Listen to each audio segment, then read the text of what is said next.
Welcome back, everyone, to the Divine Feminine Healers podcast. I'm super excited to get into today's episode with our lovely guest, Julia, who is a Vedic Astrologer and a teacher of the Vedic sciences as well. And thank you for being here. I'm excited to get in this conversation. It's such an honor. Thank you for having me. And you're tuning in, for those who aren't watching, she's tuning in from her backyard, which is these beautiful grand trees in Topanga, and it's like such a great vibe right now. So, okay, so the question that I always ask all of my guests, because I think that our unique relationship with Divine Feminine is that it's so authentic and unique, and I really love hearing everyone's different expression of it. So, I would love to hear from you. How do you connect with the Divine Feminine, and what is that special relationship that you have with the Divine Feminine? I think that's really a beautiful question. Thank you for asking.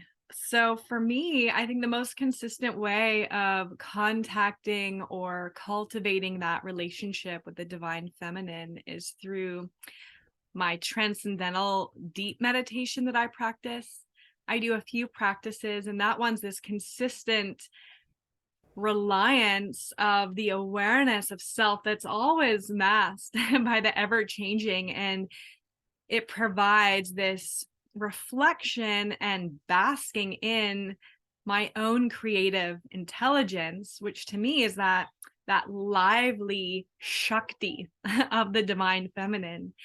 And for me, it never stops there. Being raised with studying Sanskrit and practicing the Vedic sciences. And so for me, I also like to chant Sanskrit stotrams or sahasranamas, specifically the Sri Lalita Sahasranam, or the 1,000 names of Lalita, or the divine feminine. And for me, chanting this Sanskrit, which is nama rupa, or they say name and form, that the sound, even if you don't know what it means, is holding that form. And so for me, when I'm tapping into that place inside of me, that stillness, and offering my heart to her feet, I feel this liveliness that's activated in me, so I can come from that place and tune in to my own embodiment as a feminine being. I love that so much. Mantra has been super healing for me too.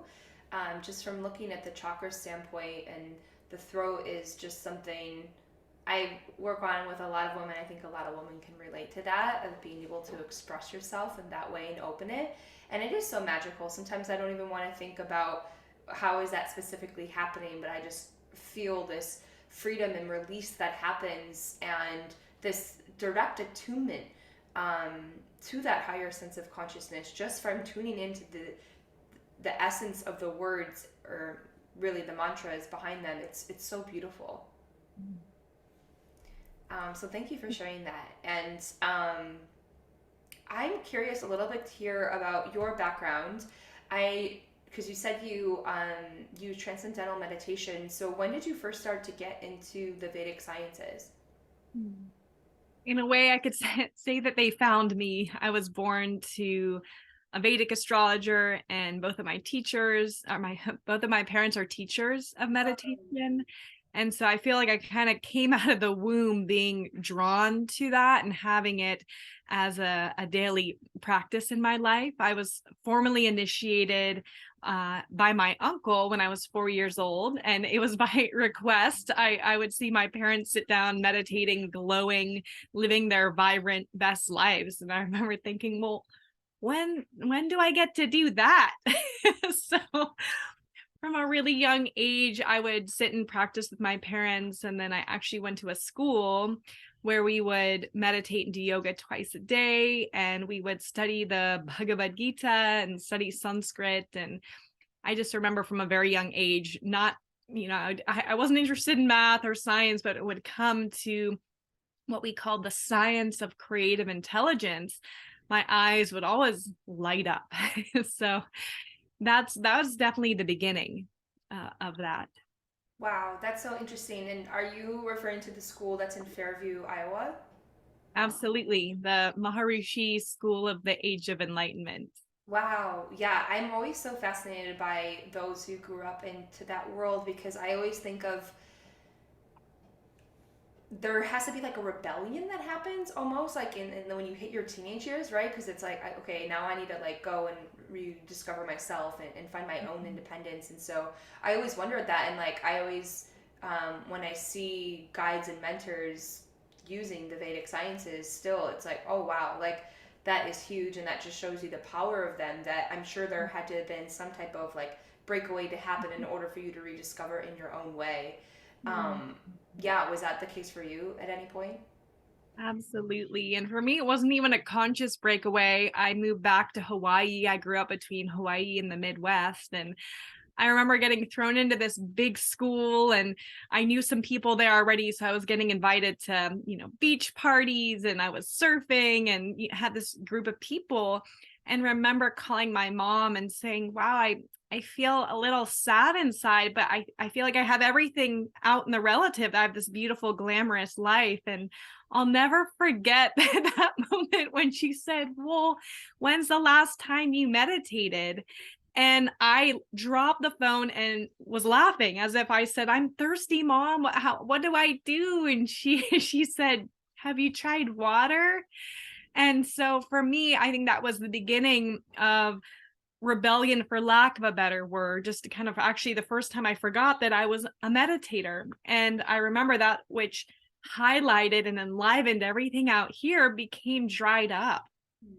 And so for me, I had this quest to find myself in a new place and to develop who I was. And my rebellion was more getting lost in for lack of the better word, my adharma, getting lost in something that wasn't for me. The Bhagavad Gita, or one of these beautiful teachings of the Vedic sciences, said it's better to fail doing your dharma, or what you're here to do, than to succeed in a dharma of someone else. And so for me, my rebellion in a sense was getting lost in something that wasn't for me. And nature smacked me. I got a little reroute and was actually in a car accident, to be brought back to the Midwest, and reluctantly came back to the university there, Maharishi University. My mom said, hey, just try it out for a month or two.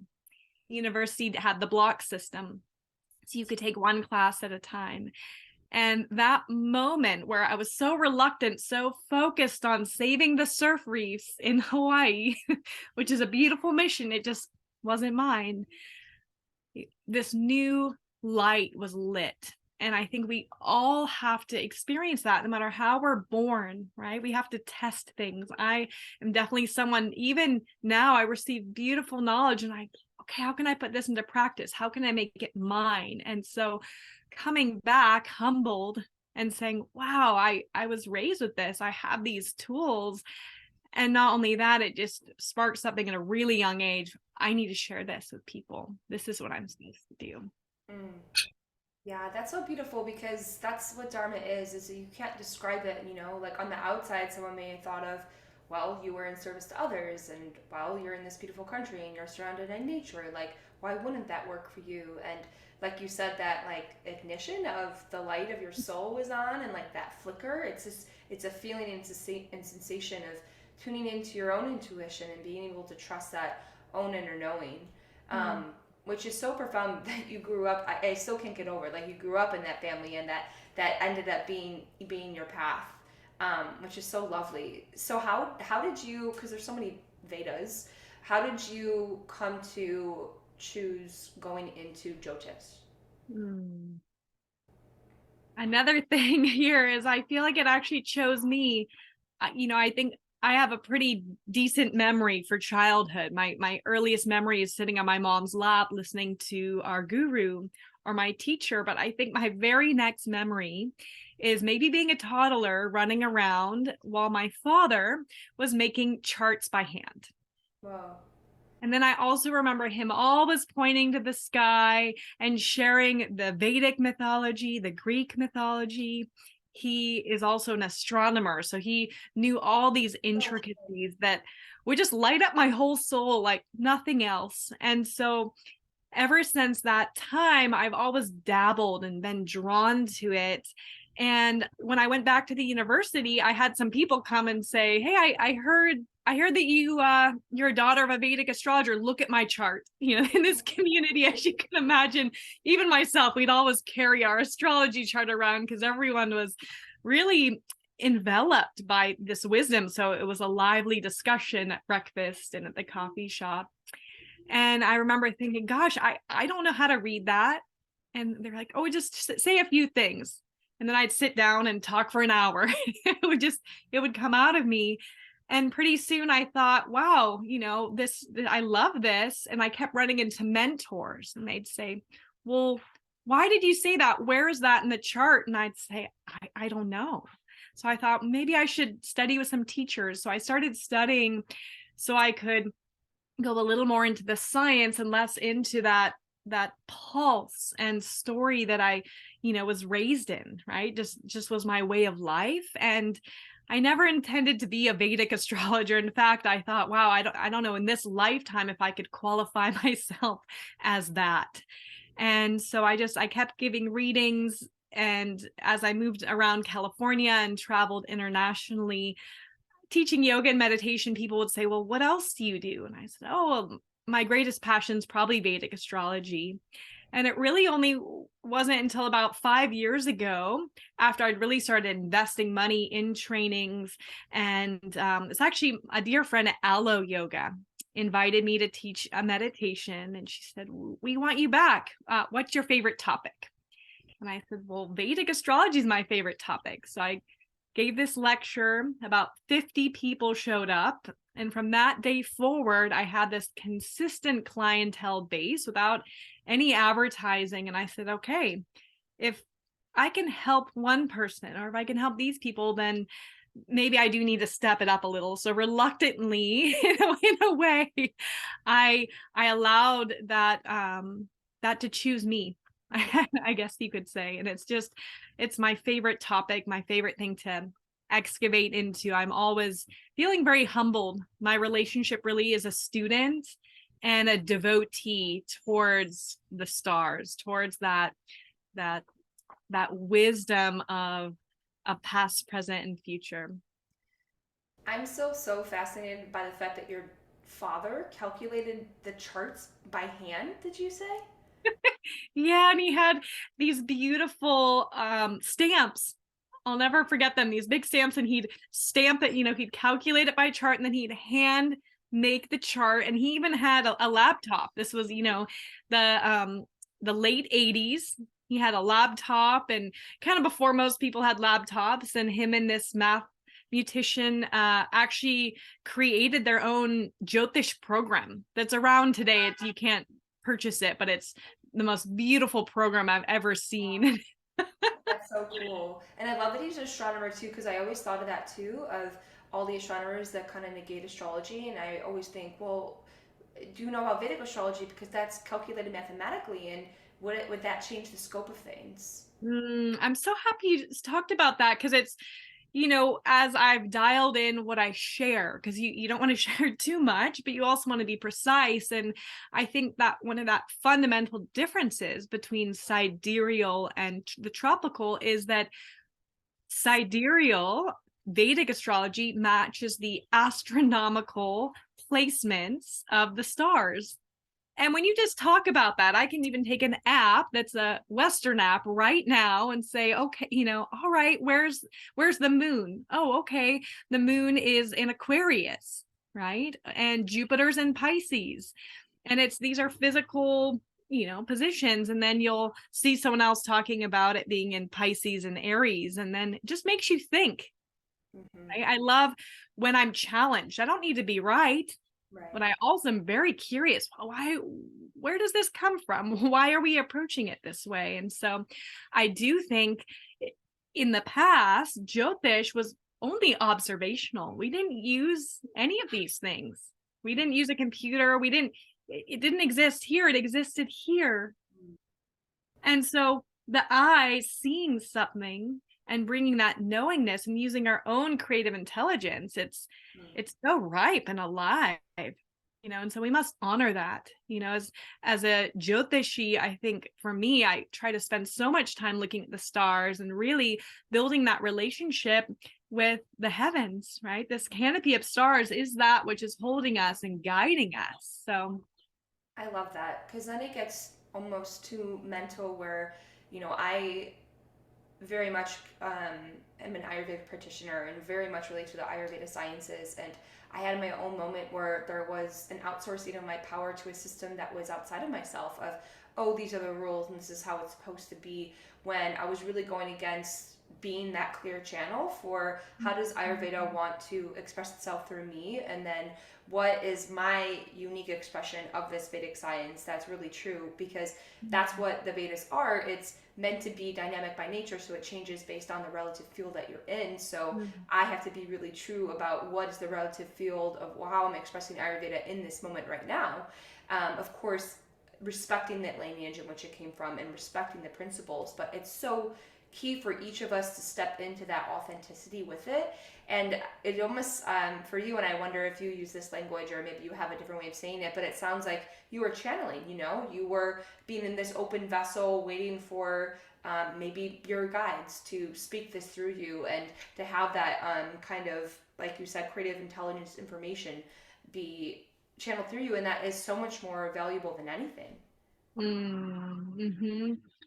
Well, just with Ayurveda and Jyotish, there's this lineage, like you were saying, there's a purity of a teaching, and then it's about the moment. It's alive, it's living, right? I can't look at someone and say, oh, you're Vata, you're this is, we can't treat the symptoms. Right. Just like with Jyotish, if I only looked at the chart and I didn't inquire to my experience, I didn't put it into practice, I didn't listen to the story and the pulse, and at the same time, it's very easy in this day and age to study Ayurveda or Jyotish for a couple of years, see maybe 500 clients, then be an expert.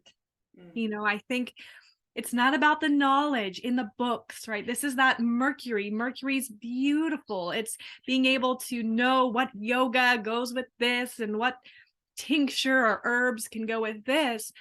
But Jupiter, that expansion, right, of Akash, right? That lively absolute that's unseen. We also must inquire into that space of wisdom that's put into experience that knowledge can't ever describe. It does its best to describe it.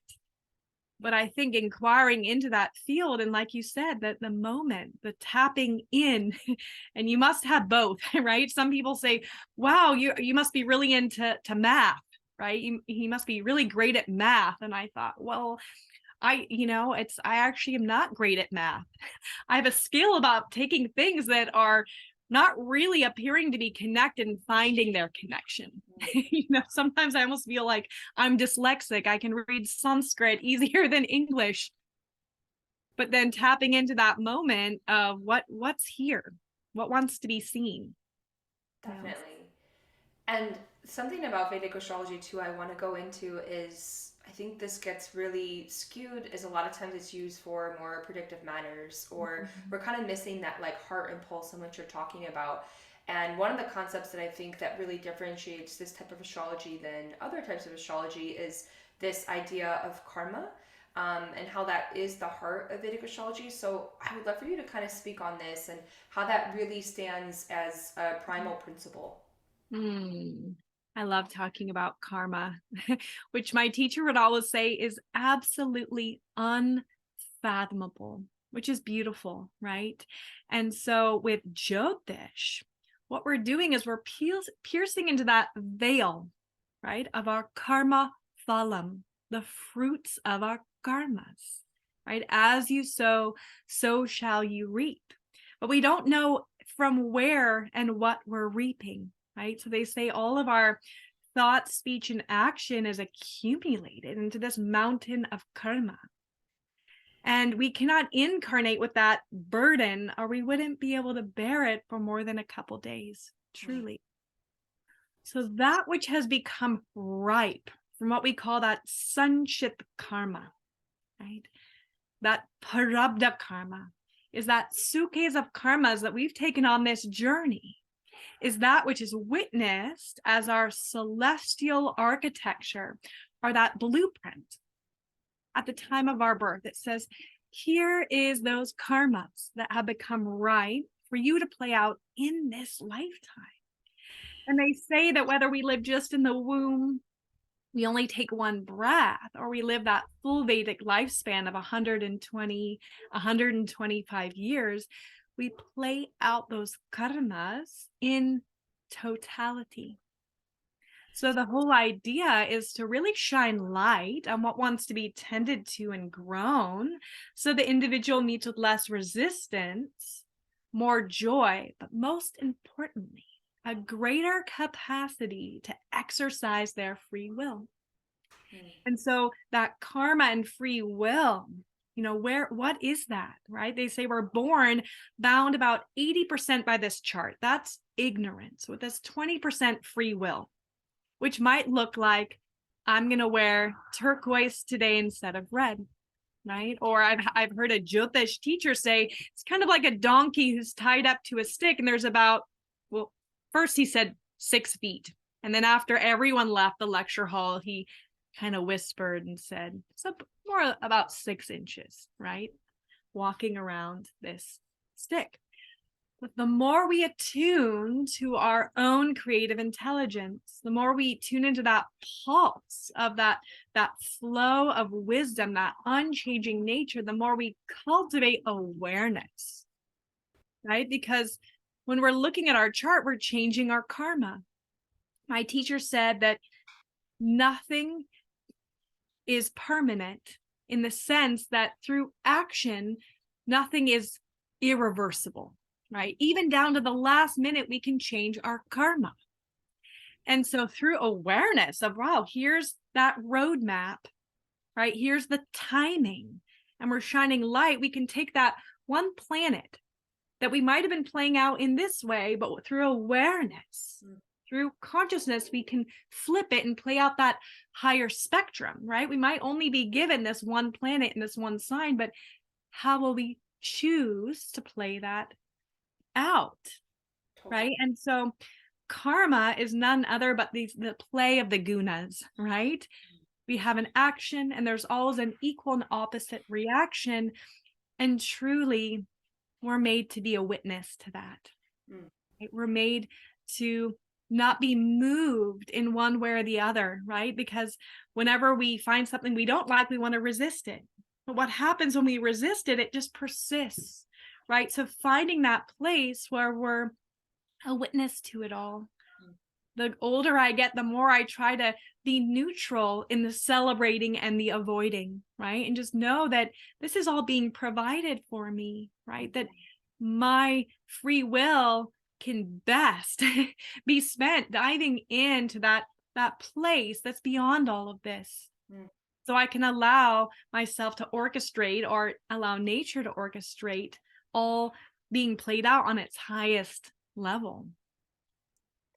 And I think that's what gets misconstrued the most, is we think that we're so bound by these charts, and it's like, it's written in the stars, it's already there, we don't have these options and these free will. And truly, like you said, it's really just the awareness of how you look at the chart. And I fall to this all the time. I see, I'm almost getting out of my Saturn return, and in the beginning I was, cursing it and God, all these things that are happening and coming down from it. And when I started to bring awareness to say, okay, there's a lesson here. What is Saturn trying to teach me? Now that I know this, and I can see and I can understand what type of planet Saturn is, and see the way that he teaches his lessons in a very specific way, how can I work with this? I'm not trying to shut it away, I'm not trying to wish this whole can't wait until it's over anymore, but I'm going to take ownership, and I'm going to take empowerment with working with this energy. And now I love Saturn. Honestly, I do. I'm like, thank God, because I was not in the right place where I needed to be. And I needed to learn that hard way. I needed to learn through that pain and suffering. Otherwise, I wouldn't have changed, because where was the motivation to change? And that's just like a very specific example of how one planet you can work with. And it doesn't always have to be through the pain and suffering, but I think that that's a better way to look at it, because, it's just getting to the truth of the matter of what the astrology is all about. Oh, I'm so happy you kind of went in that direction, because what are the planets but grahas, that which is seizing us?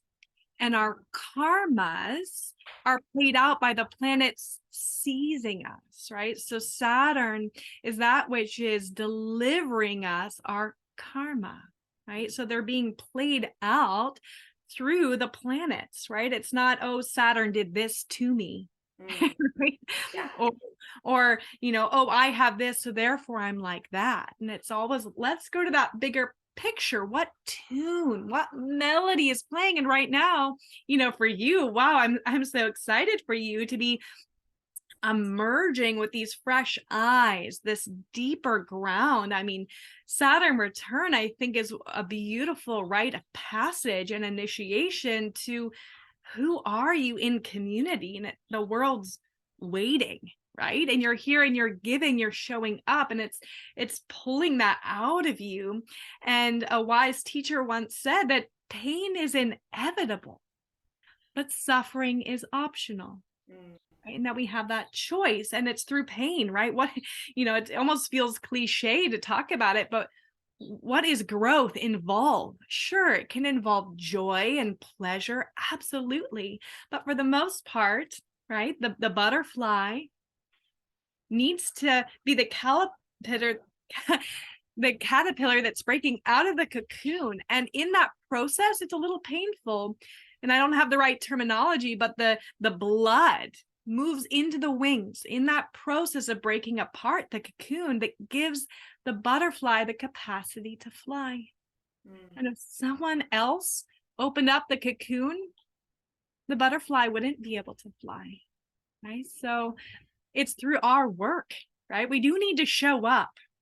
And I feel like I keep quoting the Bhagavad Gita, but it's yogastha kuru karmani. We always think, being raised, at least for me, in that spiritual world, even knowing this, right? We meditate, right? We tune in, we practice yoga, but it's not for the sake of these practices. We establish ourselves in being. That's point one. And then from being, we move into action. Then we have a greater capacity for not only speed, but accuracy, right? But we have to pull the arrow back. It's a constant pulling back. We don't pull back once, right? It's much better to pull back every day than 8 hours, twice a week, or 2, yoga classes a week. A little yoga every morning is more of a pullback, but it's going to inform your action afterwards. And so Saturn is, I have so much reverence. Now I'm almost, just excited when I hear Saturn. Let's talk about Saturn.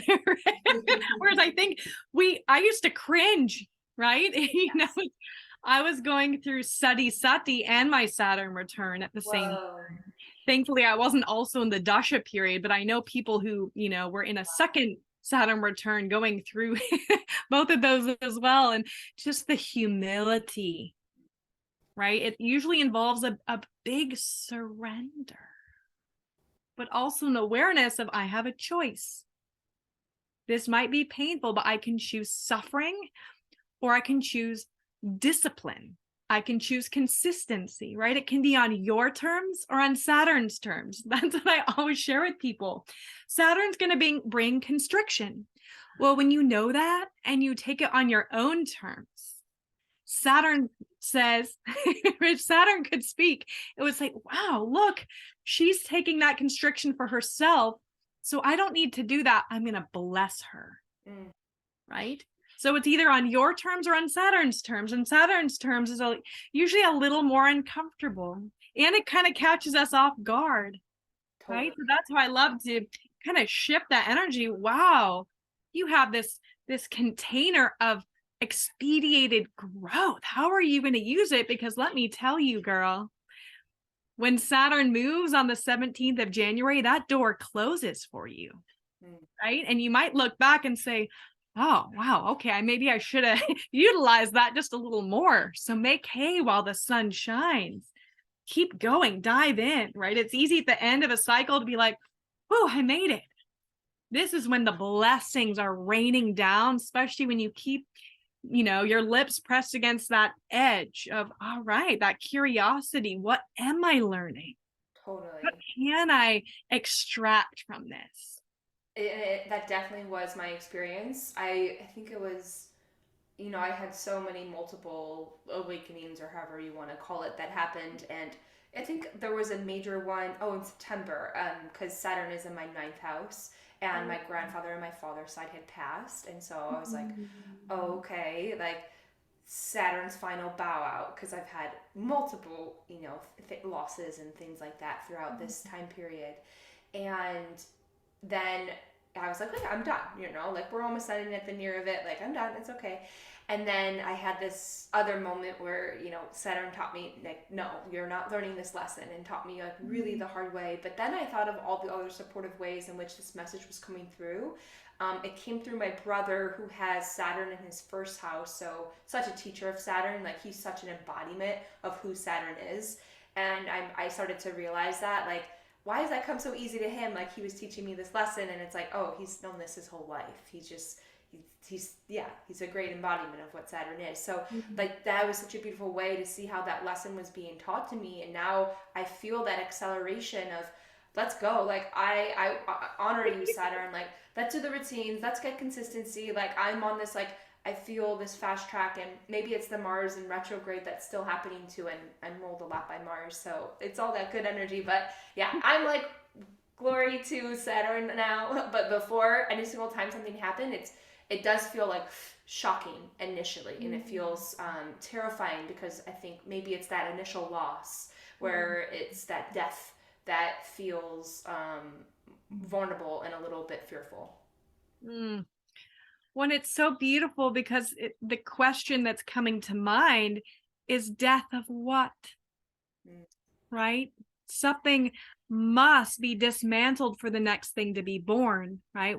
The new moon of this lunation cycle was in Mula Nakshatra in Sagittarius, which is that root starts getting to the root.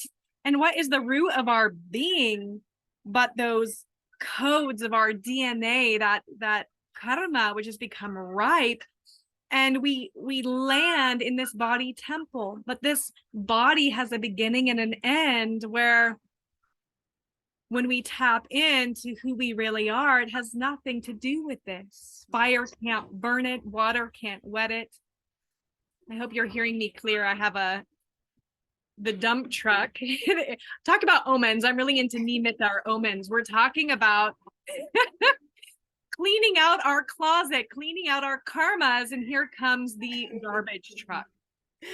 So beautiful, because we get so identified, or the ego, right? The mind, the ego gets identified with my body, my dharma, my astrology chart, where when all of this goes, what you are does not cease to exist, right? So what is the fear? The fear is the things that we identify with. And when we identify with the physical world, with our garbage, right? With that garbage, that's really that purification of our soul, right? Because our body is always supporting us. Even if there's a symptom, it's the body's way of healing, but we can get lost in that so easily. The good and the bad, the loss and the triumph. And so we're here to transcend that. And to me, that's why I use Jyotish. Okay, to know the rules means that you can now break them. Right? And that's where we take consciousness, right, into Āyurveda, into Jyotish, right? Especially through prevention for both of them, right? If you can catch it before it becomes manifest, then you can navigate those waters with so much more ease. Definitely. And I agree. That was such a huge lesson of the death and the loss, of getting as comfortable as I can with that, because I know it is creating so much space. It's almost like the Tower card in tarot, where those things really have to crumble and fall away before you can have the manifestations that come through. There's got to be space for it to land, and that's going to be an ever-ending cycle. And yeah, that's kind of been what the lesson has been for me, is just really finding comfort in that, and that this is always going to be it. This is not just, you're in your sign of return, you're waiting for these things to fall away from you, but how can this become just the norm now? How can you become comfortable in these cycles? And it has me curious. I know, when Saturn goes into Aquarius on the 17th, I am just excited for the change because he's been there for like 3 years. And it has me thinking, I even had some friends who, they'll be going through their Saturn return. And can there be similar themes that they're experiencing with Saturn being in Aquarius? I know it's so specific to the chart in Vedic astrology of the house it's in and all the other planets and transients that are going to be interacting with it. But do you notice any themes with Saturn being in Aquarius? I think I'm almost as excited about this transit as you are. You're going to feel the relief more than I will. I don't know where your moon is, but it sounds like you're Taurus rising. Forgive my investigation. How'd you know? And I'm moon in Scorpio. Oh, you said that Saturn was in your 9th house. Oh. I couldn't help it, but okay, the Mars in the 1st house, Gochara or transit right now. So my mind went there because it's exciting for me. When we think about Saturn in Capricorn, right, it's very strong, right? Saturn is, ruling Capricorn and Aquarius. However, when Saturn is globally in that Capricorn, there's a feeling of constriction, right? I think on a personal note as well as global, right? The collective fights back and the government constricts. Not to bring in politics. The Capricorn is all about the government, right? It's about that compliance, that control, for lack of a better word, and constriction, right? And so I think for the collective, there was a massive constriction that said, let's get things in order. Let's be a little more disciplined, right? I think many people might have felt, even what you were saying, okay, let's make this a normal. It's not, okay, I'm disciplined Monday through Friday, right? Or I'm not disciplined during this cycle, but this is how I might function to meet with a little more ease whatever is moving through, right? And so the tune that's been playing has been a little more repetitive. And we got this little glimpse. And so I'm curious, maybe sometime we can talk about that, of, the end of April, May and June, the beginning of July, we got this little spark. And wow, for me, my body felt a little more relaxed. I could breathe a little deeper. And so Aquarius for Saturn is its Mula Trikon sign, is that root of honoring Saturn's energy. And what is Aquarius but that collective, that unifying energy?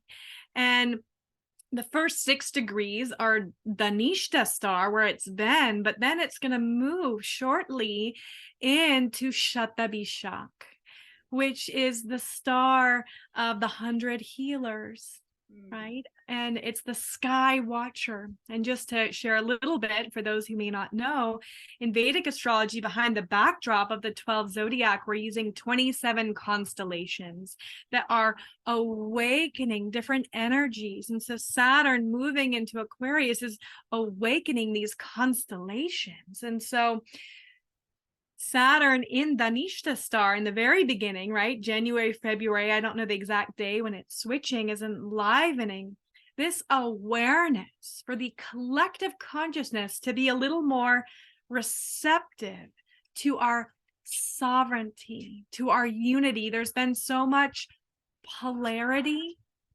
right? And that polarity is coming from somewhere, right? It's not birthed on its own, right? When we are separate from ourselves, when we are separate from the other, it's creating that dynamic. And so there's been a lot of this, where Saturn and Aquarius is going to bring us together, bring the collective and our receptivity to what truth is, right? This Mars retrograde in Taurus is revealing a lot of things, and it's going to continue to do that.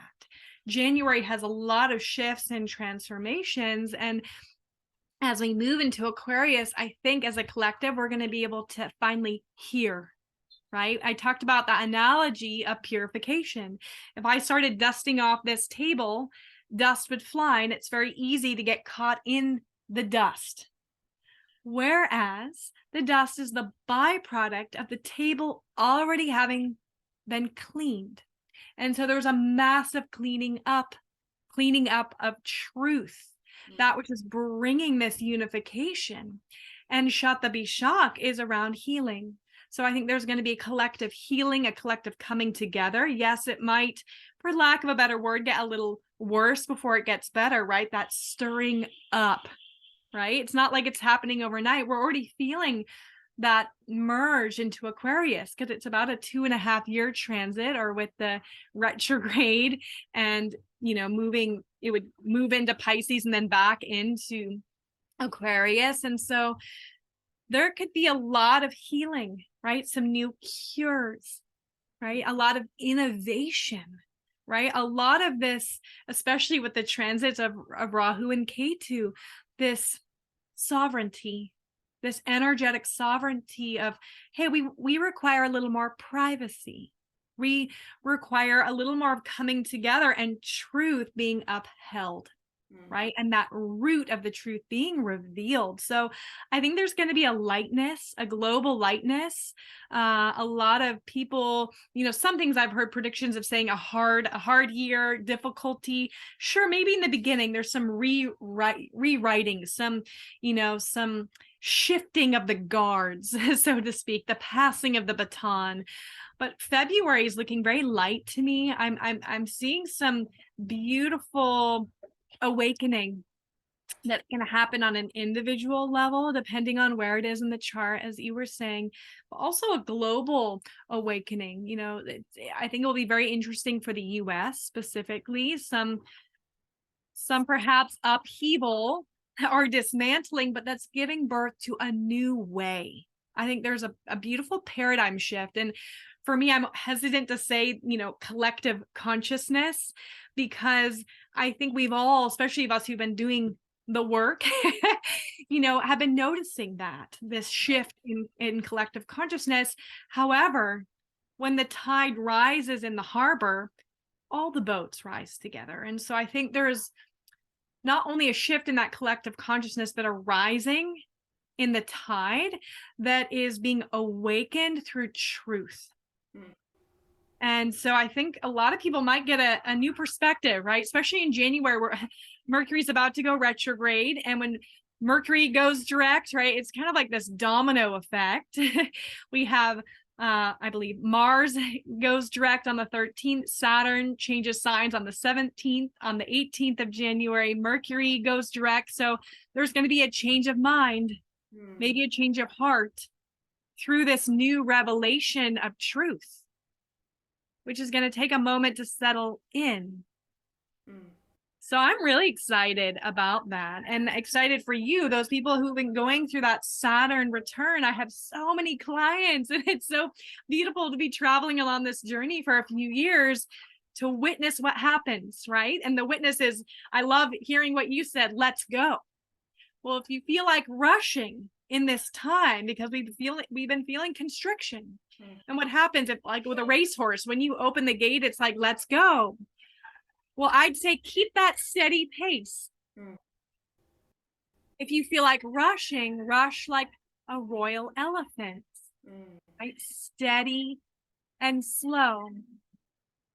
Nature's never in a hurry, yet everything gets accomplished, right? So that's, I think, what we can learn through Saturn, right, is steady.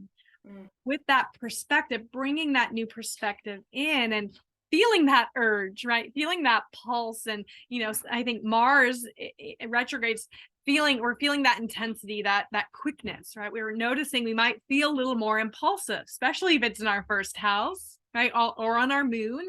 But I think most of us, I've been feeling that impulsivity, maybe specifically towards feeding the senses, right? Feeding those Taurus energies. So it's really beautiful, this new shifting of guards, so to speak. Thank you for sharing those insights. It's interesting on a personal level. A lot of messages I've been getting is truth, which is just a theme that I've heard you say a lot. So that was cool that I can see that connection happening.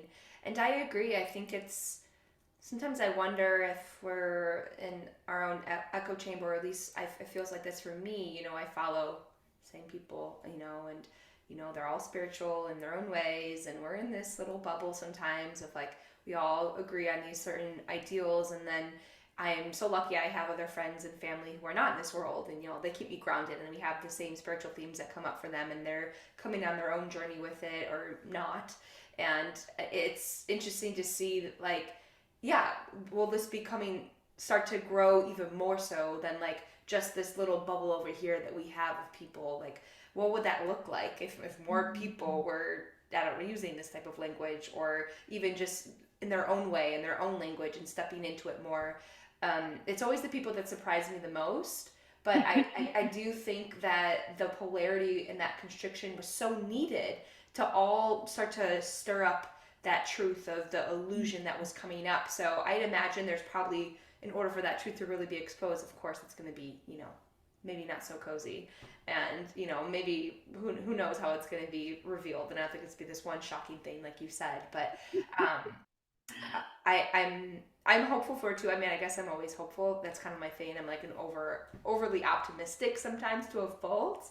But I wanted to also talk about the transits of Ketu and Rahu. And, you know, we've let you touched on this is the North Node and the South Node of the Moon. But I would love to hear from your perspective, what do these two planets represent? Because I think it's always really hard for people to understand what they mean. And, you know, maybe we can talk also about their current placement right now. And yeah, I think they'll be staying there for majority of the year in this placement, but I'm not totally sure. Yeah, there's a couple ways of looking at the nodes in terms of calculations. There's the true and the mean nodes. I use the true node. That's what my teacher shared with me. And so since I believe it was the 16th of March through the 29th of November 2023, they'll be in this axis of Libra and Aries. And then on the 29th of November, I think actually in the true and the mean, I don't know, I was looking it up this morning to see what the mean was saying. For some reason, I thought it looked like also the same date, but I feel like maybe it's a month previous for the mean. Then they'll shift into Pisces and Virgo, because these nodes are actually always moving retrograde. They're moving in the opposite direction of the planets. And in fact, these Chaya grahas, or these shadowy planets, are just points, right? They're the point on the ecliptic where the sun and the moon meet the ecliptic, and they're also those pulse points for the eclipses, right? So from March of 2020 to November of 2030, all of those eclipses, right, I believe it's 3, maybe 4 eclipse seasons, is happening in that axis, enlivening those polarities. And for me, you know, Rahu, the North Node, was just one graha, one point. And it really, in the beginning of creation, in this churning of the ocean with the gods, there was this nectar that came out. And this nectar was this nectar of immortality, and all the gods sat together to enjoy it. And they didn't invite the asuras, right? Or those who were more humanly or not godly. And so Rahu disguised himself and sat between the sun and the moon.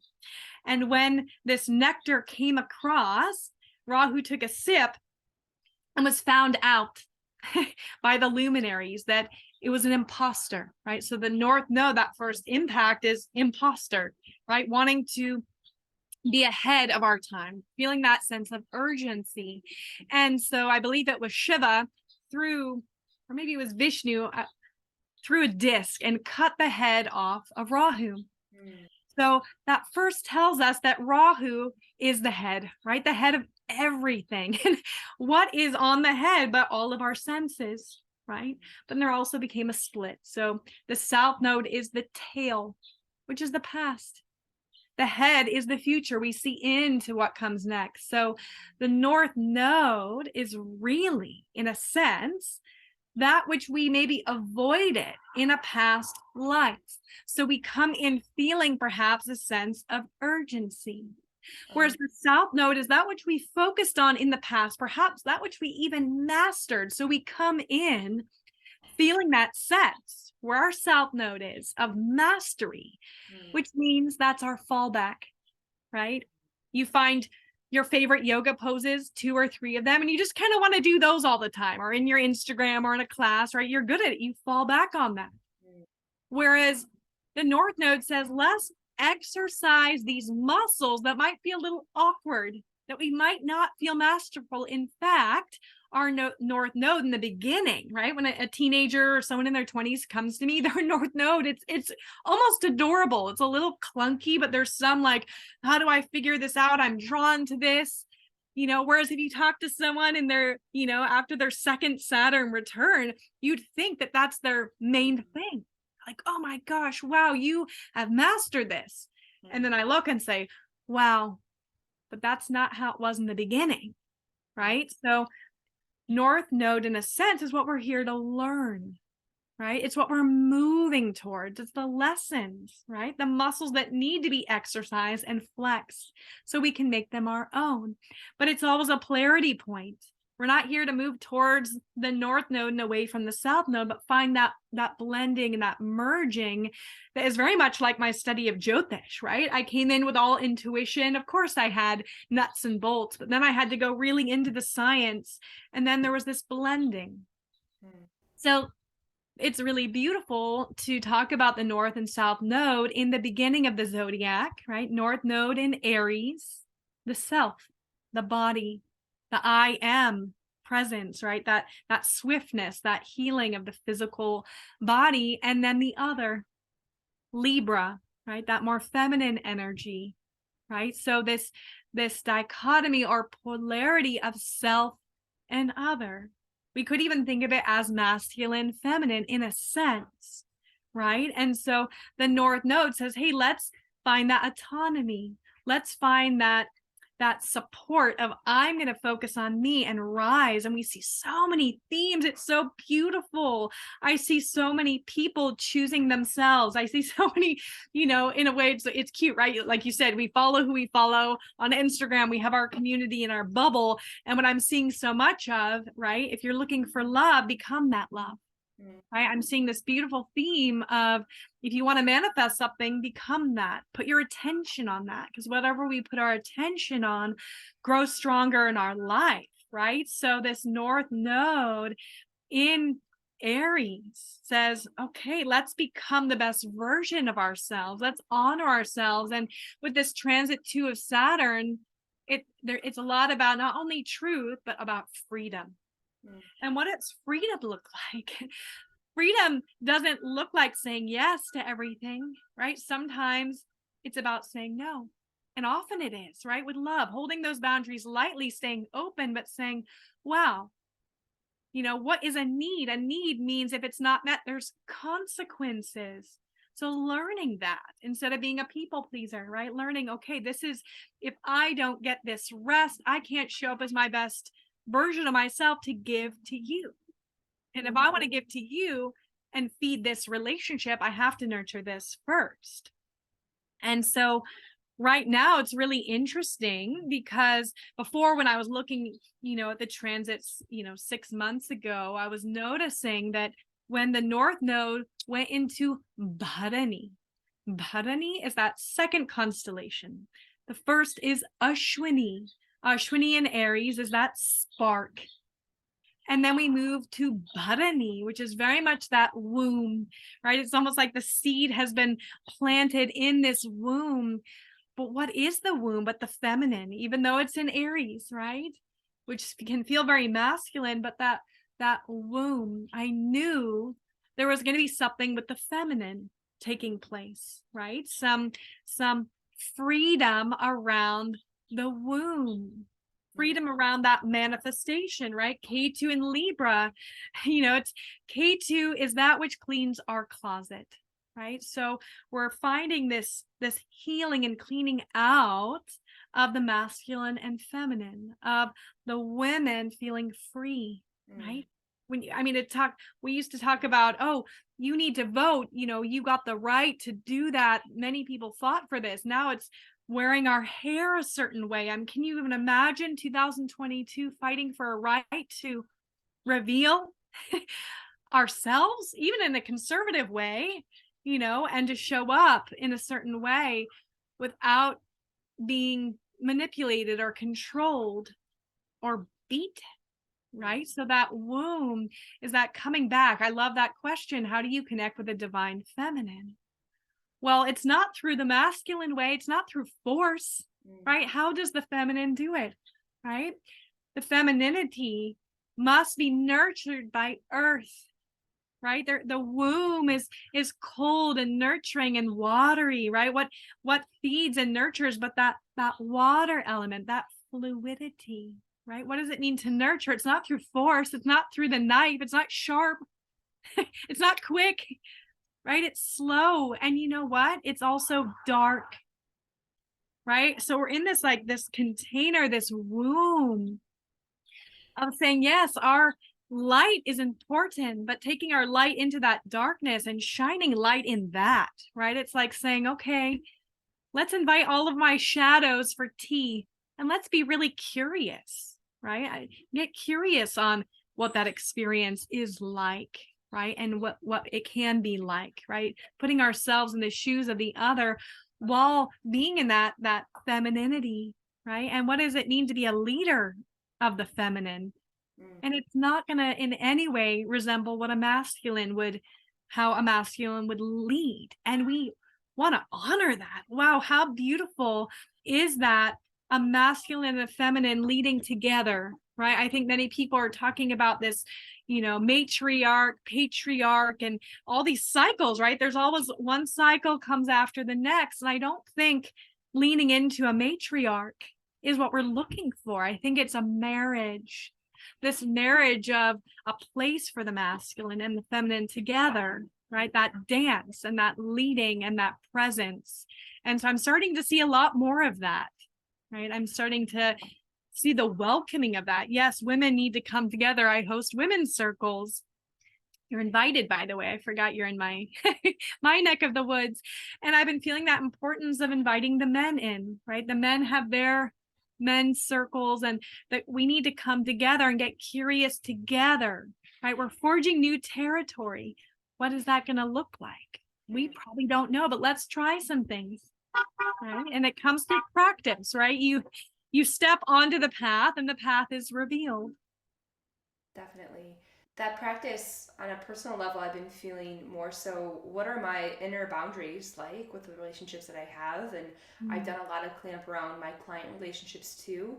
And not in more like you think a gross way of like, oh, my boundaries were so crossed and I had no boundaries at all. But this is like an up leveling is what you're saying. It's like, no, we're just stepping more deeper into our roles on a whole new level. So there's beginning a restructuring of all of this. I mean, we're seeing this on a gross level and worldly with all of the strife that's been going on, especially with the women in Iran, and then especially what happened in the US all this year, and all of these views that are shifting and changing. But it does start with us on that personal level and really getting clear on what our boundaries are and what is going to nurture that life force energy that we have within us. Like, we can do something, we can say yes to it, but what is really, like you said, going to cultivate that womb, that nurturing, that holding, that supportive feeling?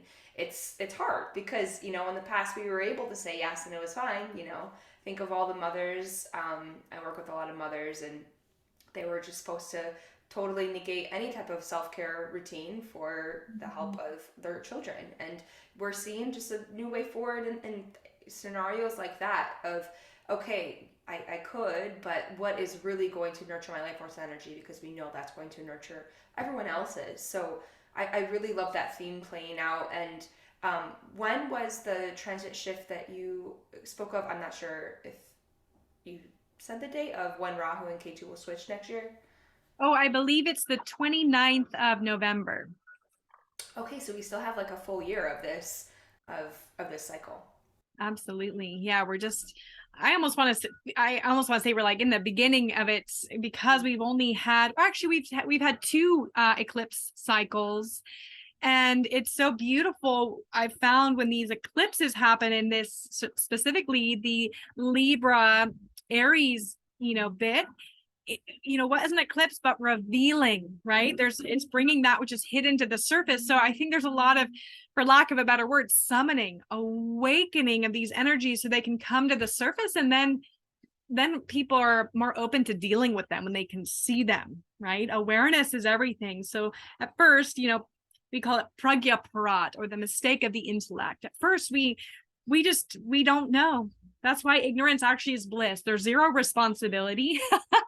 And then the second stage is, I know that I don't know. There's a sense of responsibility because we need to sort it out. Where there's something to work on.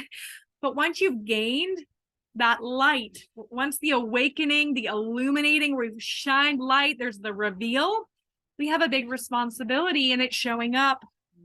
And especially when we're not sure, right? I think perfectionism can even get in the way. Oh, I'm new to this. It's, it's a little clunky. So be willing to be vulnerable, be willing to be curious, and knowing that now there's a unifying. Oh gosh, I hope you can hear me. There's so much background. Yeah, no, I can hear you. I just hear like little beeps in the back, but you're totally good. Oh, amazing. So there's this coming together. It's like, wow, not only is there a reveal, but right, all who rise eventually converge. And as you were saying, it can feel like we're so in this bubble and almost alone, but I think there's a convergence that's happening on a beautiful scale where there's this awakening in that grid, right? In the earth grid, that collective consciousness, right? If we think about quantum physics, there's, particles, there's fields of particles moving together, right? And when one person taps into that field, it's enlivened. And when another person, it's enlivened and magnified. And so I think that grid is waking up, and we're unifying. Like I loved what you said. Sometimes you are absolutely surprised, right? And maybe even at other times disappointed, for lack of a better word. Oh, wow, I thought we were on that same page, and wow, okay, let's go. Yeah. Right. And so staying open, right? And we're so in that mode of separation. I've been getting in that mode of sharing less information, right? If I feel like what I'm going to say is going to separate, I'm going to refrain from saying that. That's a new boundary for me, especially in groups of people. It's like, how, we're not going to tiptoe, right?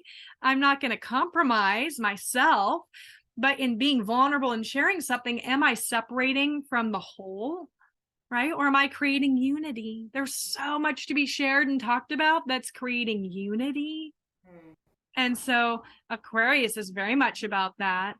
And Rahu and Aries is very much about the individuals, right? We need everyone to show up in their own authenticity right now, right? So cultivating that, right? Cultivating that, and then showing up and being brave enough to stay in your heart and show up. So beautiful. I just love this stuff so much. And I love how it's all connected. I was listening to my friend who is a medium, and she was sharing, some just inklings that she's intuiting for next year, and it's so similar.